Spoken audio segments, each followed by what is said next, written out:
Morning! Pastor Bebot de Tabale po. Devotional prayer po tayo ngayong araw na ito at bago po yan, ay tayo po ay magkaroon po ng konting short study lamang po para tayo magkaroon po ng konting reflection at saka insight sa ating pong pag-aaralan. Pag-aaralan lang po natin yung ilang verses po sa Psalm 119 at saka sa Luke 7 verse 36 to 50. Yan.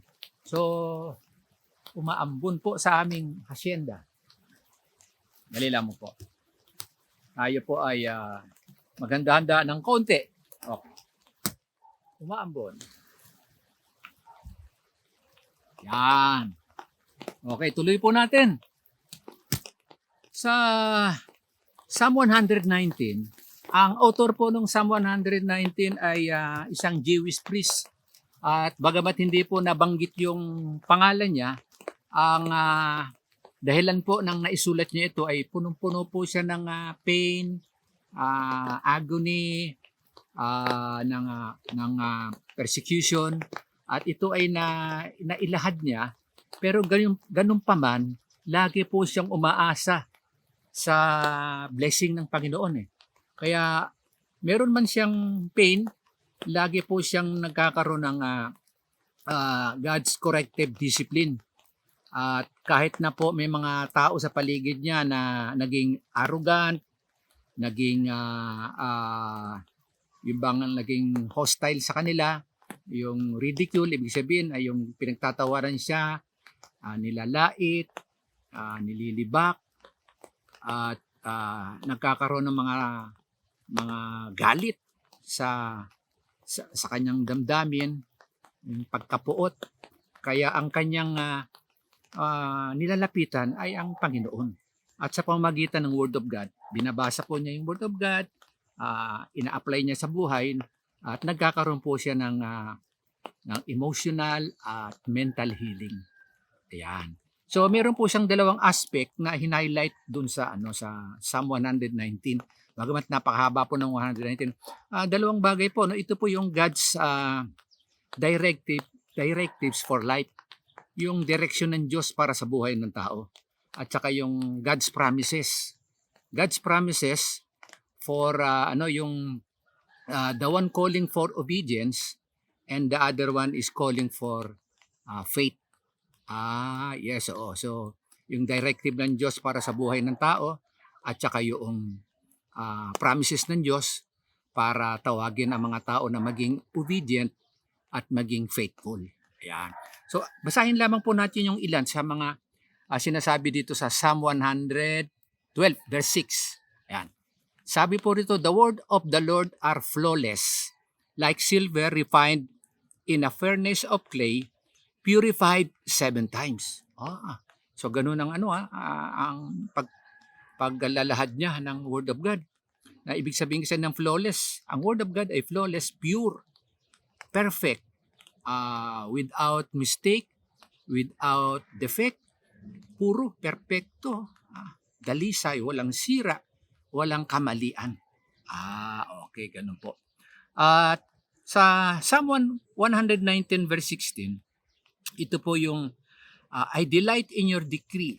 I will not neglect your word. Pag sinabing I delight kasi, ito yung great joy ng tao. Great joy, yung kaluguran, katuwaan ng tao kapag naririnig o binabanggit niya yung word of God at ito ay ginagamit niya sa buhay niya. Yan. Medyo nawala na yung ambon niya. Yan. Okay. Sa Psalm 119 verse 17, sabi po rin ng psalmist dito, I will obey your word. Sa verse 28, my soul is weary, my soul is strengthened me according to your word. Okay, so yung pagkapagod ng tao sa buhay niya, sa kalungkutan, ang kailangan niya yung kalakasan na nagmumula sa Diyos sa pamamagitan ng Word of God. Okay. Sa 37, sabi rito, preserve my life according to your word. Ayun, pangalagaan mo ako, Panginoon. Ingatan mo, ayon po sa iyong mga word, sa iyong mga salita. Verse 42, I trust in your word. Nagtitiwala ako sa iyong mga salita. Sa verse 74, I put my hope in your word. Ayan. Sa verse 105, your word is a lamp to my feet and a light for my path. Ang iyong salita, Panginoon, ang iyong word ay ilawan, lampara para sa aking mga paa, at ito ay liwanag o tanglaw para sa aking mga landas na patutunguhan. Okay.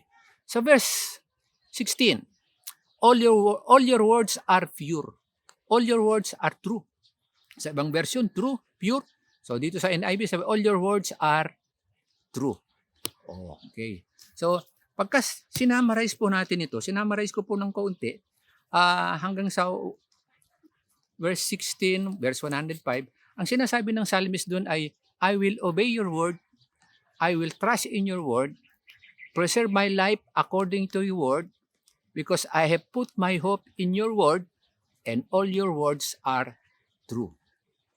So yun lamang po yung summary nun, para mas madali po nating tandaan. So kung pag-aralan po natin, pag tayo po ay may kalungkutan, tayo po ay mayroong mabigat na suliranin, tayo po ay inapi, tayo po ay may sama ng loob, meron po tayong galit, may hatred tayo, may anger tayo, meron tayong pain, meron tayong agony, meron tayong anxiety.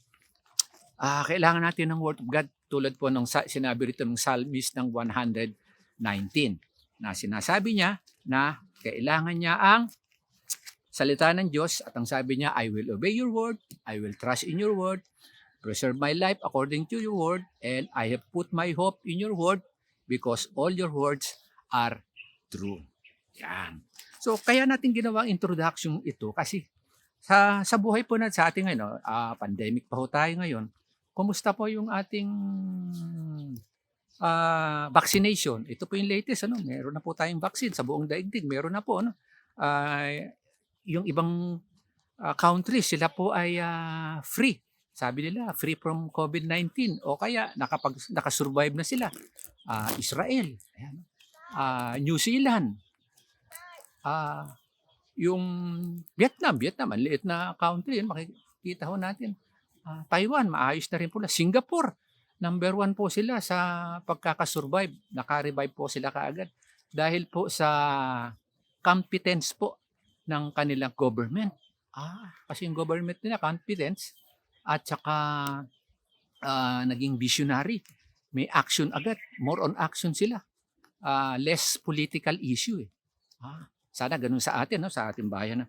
So sa atin kasi, yun lang mga senior citizens, marami na po sa 9 million, sabi po ng Philippine Medical Association, yung mga officer, 9 million senior citizens, 80% ay merong strong hesitancy. Ibig sabihin, ayaw nila, naguguluhan sila. At 20% lamang po yung willing to be vaccinated. 20%. Uy, kasama na po ako sa 20%. So, kaya yung 80% naguguluhan sila, nalilito, natatakot, o kaya naghihintay. Okay, so marami pong kadahilan. So nawa ang mahalaga po ay anuman po yung decision natin, kumonsulta po tayo sa ating trusted family doctor nang sa ganun po makagawa tayo ng magandang desisyon. Ako, I consulted my doctor. Sabi po, ilang doktor kinonsulta ko? 3 cardiologist, 2 internal medicine, saka yung 2 po namin kaibigan, kapitbahay po namin, saka yung kamag-anak po namin. Isa lamang po sinabi lang, sige, tay, sige, dito, siguro lolo, sige, magpabaksin po kayo, kahit anong brand. Okay. Sige. Okay. So, yung pinag-aralan natin, kailangan po yung paano tayo magtiwala sa Diyos sa pamamagitan ng word niya. So ano man yung bigat ng problema natin, paano tayo lalapit sa Diyos?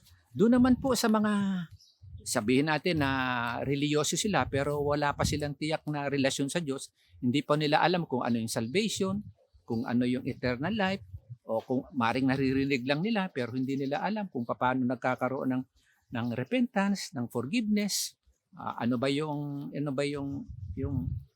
atonement na ginawa ng Diyos, anong kahalagahan ng kamatayan at muling pagkabuhay ni Kristo, ano bang kahalagahan nito sa buhay ko, sa buhay natin. So marami pong hindi nakakaunawa nito, kaya hindi sila makagawa ng magandang relasyon sa Diyos at nalilito sila pagdating dun sa decision making pagka meron ng malaking problema. Dun sa mga taong nakarinig ng salita ng Diyos, papaano sila lumapit sa Panginoon na meron dalang malaking problema? Problema kasi yung kasalanan yung natural sin at saka yung mga sin na nagawa dito sa ibabaw ng lupa.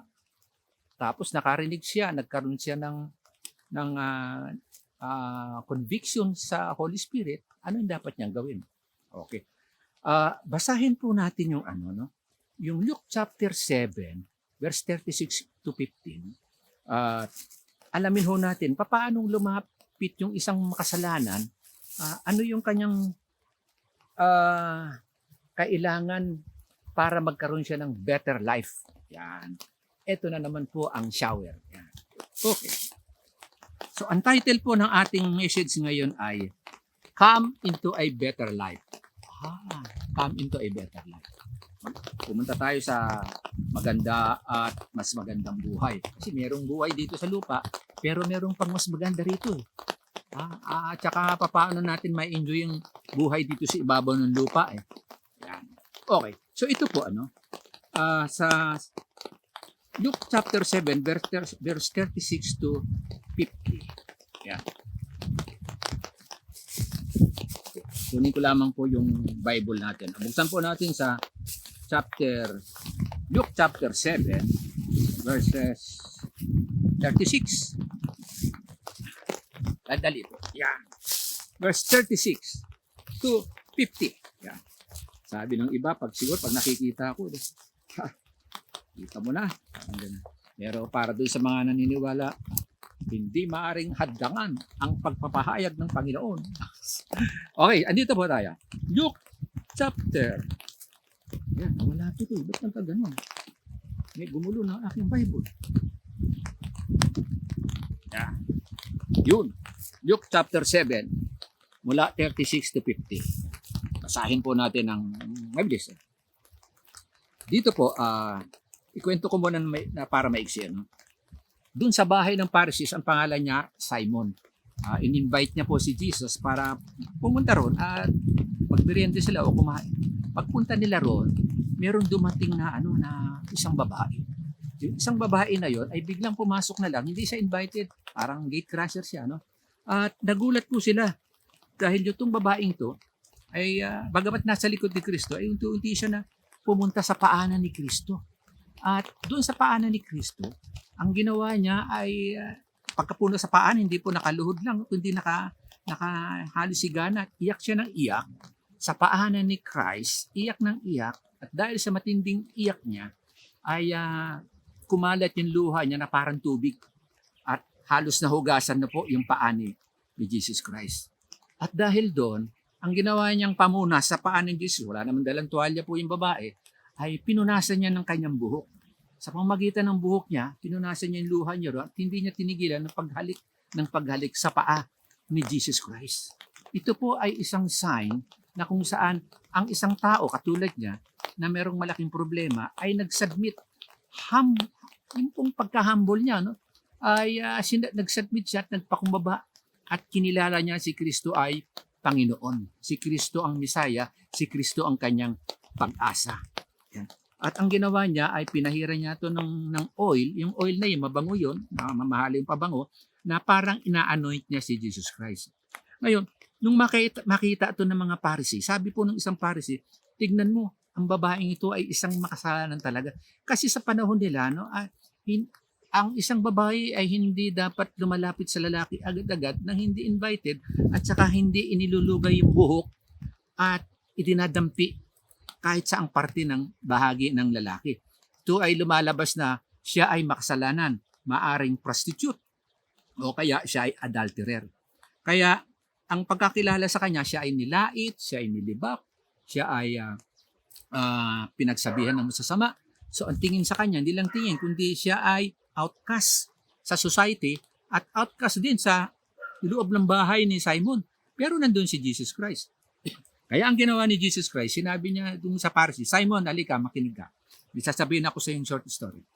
Meron dalawang lalaki na may pagkakautang doon sa moneylender. At yung utang nila, yung isa, 50 denarii, at yung isa ay 5 denarii lang. So, pareho silang hindi makabayad doon sa moneylender.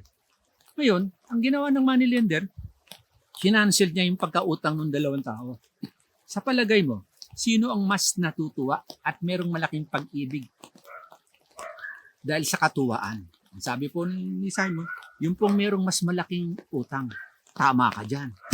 Kaya ang sabi ni Jesus Christ doon sa Pharisee, no? Bagamat sabi ni isang Pharisee doon, no? Marumi itong babaeng to, makasalanan ito. Sabi ni Jesus Christ, tignan mo, Simon, pumunta ako rito sa iyong bahay, hindi mo ako binigyan ng tubig na panghugas sa aking paa. Pero itong babaeng ito, hindi siya tumigil ng kaiiyak. At yung kanyang luha, ang ginamit niyang panghugas ng aking paa. At nung dumating ako rito, Simon, hindi mo ako hinalikan. Sa kanila po yung greetings po ng halik, yung holy kiss. Pagbati yun, beso sa atin, no? Kaliwa, tapos kanan. Paggalang yun, kahit hindi ka mag-anak, welcome ka dito sa aming bahay. Para kang kamag-anak. Parang bahagi ka ng pamilya. So, ganun po yung kanilang formal at with respect na greetings. Yan. So, sabi ni Jesus Christ, no? Hindi mo ako inalikan, pero itong babaeng to, hindi siya tumigil nang siya'y naparito na halikan ng aking paa. Yan. At, sabi niya, no, yung pagpahid niya sa akin ng langis. Yung pagpahid kasi ng langis na yun, no? Ang babae po kasi hindi pinapayagang mag-anoint sa lalaki. Hindi sa kanilang panahon. Blasphemy pa sa kanila yung mga gano'n. At para kay Jesus Christ, tama yung anointing na ginagawa ng babae. Preparation for His death. Kasi yung mga ganong oil pong ginagamit at ganon din yung ginamit doon sa burial ni Jesus Christ. Yung mamahaling perfume na nakalagay sa isang alabaster. At nakita ho natin yung full submission ng babae, hindi lang humble, no? Kasi ang pwedeng gumawa ng maghugas ng paa sa mga bisita ay slave. Yes, mga katulong po. Kaya itong babaeng to, hindi niya inalintana na kung ano ang tingin sa kanya dahil alam naman niya, nararamdaman niya yung kanyang kasalanan. Opo. So, ang sabi ni Jesus dito, no, dumapit siya at sinabi niya na sa verse 47 niya, sabi niya rito, therefore I tell you, her many sins have been forgiven. So sinasabi ko sa inyo, yan, Simon, ang kanyang kasalanan ay pinatawad kasi mas malaki ang kanyang pagmamahal. Doon sa mga malaki ang pagmamahal, malaki ang pagpapatawad. Sa mga maliit lang, maliit din ang pagmamahal nila. Pero dito, sa verse 48, sabi dito, then Jesus said to her, your sins are forgiven. Yan, wala na naman ang ulan. Yan. Your sins are forgiven. Ayan. So verse 49, the other guests began to say among themselves, who is this woman? Who is sabi rito, no? Who is this who even forgives sins? Sino tong Jesus na to nagpapatawad ng kasalanan? Kaya sabi dito ni Jesus Christ sa verse 50 dun sa babae, your faith has saved you, go in peace. Wow! So makikita ho natin, no? Instant, hindi lang instant. No? Kasi po, yung ginawa po ng babae, alam niyo po ba, na ang kalagayan po ng babae ay i-summarize lang po, pakinggan mo. Siya po ay he had a great load of sin and guilt upon her life. Punong-puno siya ng matindi, bigat, no? Na kasalanan sa buhay niya. Dala-dala niya yun nung lumapit siya kay Kristo. At saka yung guilt, ang guilt kasi ibig sabihin doon, guilty ka. May kasalanan ka, karapat-dapat kang magkaroon ng kaparusahan. Yes. Sa kanilang panahon talagang naniniwala sila na ang kabayaran ng kasalanan ay kamatayang pisikal at kamatayang espiritual, yung hiwalay sa Diyos. Yan. Kaya dito, no, alam niya yun at malalim sa kanyang kalooban sa babae noon na siya ay makasalanan at kailangan niyang lumapit sa Misaya upang magkaroon ng mas magandang buhay. Oo nga po. No? Ayan. At pangalawa, yung kanyang great desire and longing to be done with sin. Kailangan itong sin na ito ay magkaroon ito ng resulta, magkaroon ito ng paraan upang ako'y magkaroon ng panibagong buhay. Kaya, ang ginawa niya, kumilos po siya. Ayan. So makikita ho natin na lumapit siya kay Kristo dahil alam niyang si Kristo ang kanyang pag-asa. Yan.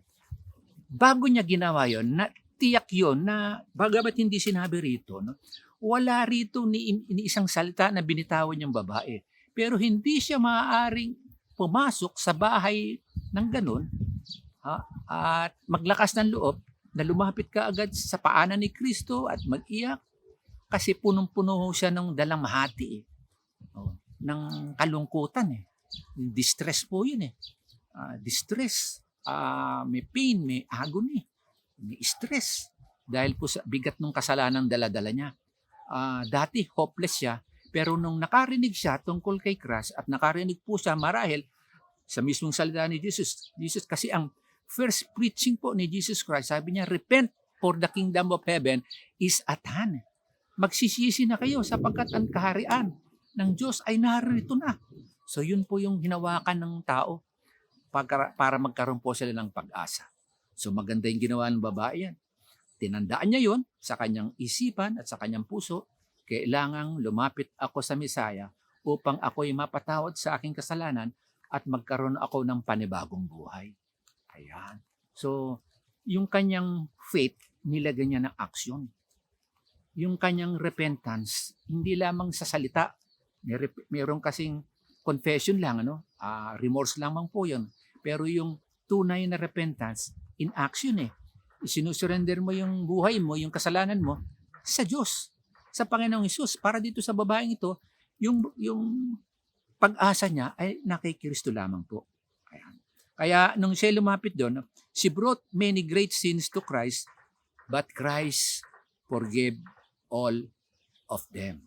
Ayun, so dala-dala ni yung babaeng yon, yung laki, bigat ng kasalanan niya, pero lahat ng iyon ay pinatawad ni Kristo. Wala sinabi yung babae, puro action po yun. Mas nakita ni Jesus Christ yung action na ginawa ng babae. Yun po ay repentance in action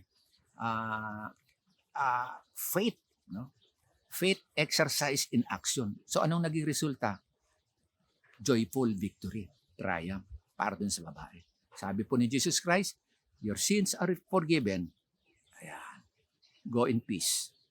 Yung peace na yun, that is peace from Christ, peace from God. Ibig sabihin po yun, reconciliation between God and man.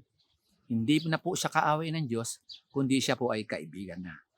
Adopted child of God, daughter. Yan. Kadalasan po ang tawag ni Jesus Christ sa malapit sa kanya mga daughter, your sins are forgiven. Son, your sins are forgiven. Friend, your sins are forgiven. Reconciliation between God and man. So makikita ho natin, di pa rin natin nakikita yung atonement na gagawin ng Diyos, pero nakikita na po natin kaagad yung repentance and forgiveness na ginawa ni Lord at yung adoption. Meron pala yes. Kita ho natin yung pagpapatawad po ng Panginoon. Kaya, dito po, sa napag-aralan natin to, basahin niyo po muli sa bahay yan at magkaroon kayo ng reflection at insight. Luke chapter 7, verse 36 to 50. Yung po yung Jesus anointed by a sinful woman. Ayan. So, lesson po natin dyan.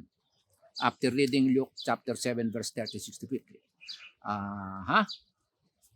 Challenge muna natin. Do you have a great load of sin and guilt upon your life? Meron po ba kayong mabigat na kasalanan sa inyong buhay? At gusto nyo itong gumaang, gusto nyo itong mawala? Yan. Whom do you call? Pangalawa, do you have a great desire and longing to be done with sin and come into a better life? Yan. Gusto nyo ba na itong kasalanan ito magkaroon ng deal? Paano ito mai-address Panginoon, ang laki ng kasalanan ko, paano kaya ito? Yan. Magkakaroon ng resulta. Yan. Lapit tayo sa Panginoon. Then, listen to God's word, listen to Christ, have a great faith in Christ, dare to exercise it. Yes, kailangan exercise mo yung faith mo. Challenge mo yung sarili mo. Dare to exercise it. Okay, so lesson natin, when you trust the word of God, you will be delighted in learning from Jesus Christ. Second, come to Jesus, all you who are weary and burdened, and He will give you rest. Matthew 11, verse 28 to 30. Amen. So, thank you po. Nawa ay pagpalain tayo ng Panginoon. Sa closing prayer po natin, kahit na po umuulan, hallelujah. Panginoon, maraming salamat po sa araw na ito. Pagpalain niyo po ang pag-aaral po naming salita, ang inyong salita, Panginoon. Nawa ang mga taong nakarinig po nito ay magkaroon po ng strong desire na lumapit sa inyo sa kanilang mga kabigatan sa buhay, maging ito man ay kasalanan, kalungkutan, kapighatian, anumang pain o agony ito, kung sila mga po ay suffering from anxiety, anumang pong kabigatan ito, distress man ito, Panginoon, o sickness, Panginoon, lahat ng ito, o emotional sickness, Panginoon, o physical sickness, dahil po dito, marami po sa kanila ang nagdurusa, Lord, pagpalain niyo po sila, Panginoon. Nawa magkaroon po sila ng isang strong desire to come to you, O God. Ma-dare po nila na to exercise their faith, O God. Salamat po, O Diyos, at naniniwala po kami, may pag-asa po lagi ang bawat naniniwala dahil nakarinig na inyong salita at nagkaroon ng malakas na pananampalataya na lumapit sa inyo, Panginoon. Maging yung pong wala pang tamang relasyon sa inyo, kapag lumapit sa inyo, Panginoon, lagi kang nakahanda upang magpatawad. Salamat po, O Diyos. Pagpalain niyo po ang araw na ito. In the name of the Father, the Son, and the Holy Spirit. Amen. So, thank you po sa inyo po. Hanggang sa susunod. Bye-bye. Thank you. See you next time.